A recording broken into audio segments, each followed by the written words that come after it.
Hey guys, and welcome back to this channel. In this video I'll be showing you guys how you can basically change the aspect ratio of your video on CapCut.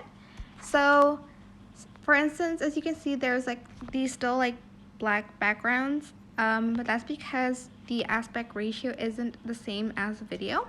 So don't select anything yet and scroll down this menu, and you're going to select format.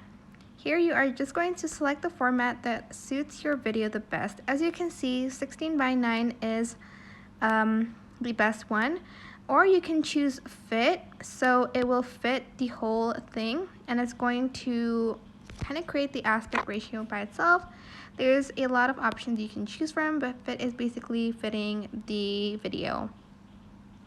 And that is basically it. Super simple, but I hope this tutorial was helpful for you guys. Don't forget to like, comment, share, and also subscribe to this channel if you haven't done that already. If you have any questions, just leave it in the comment section down below and I'll try my best to answer them all for you guys. And if you found this video helpful, please click the thanks button above the description box down below. Thank you so much for watching. Bye!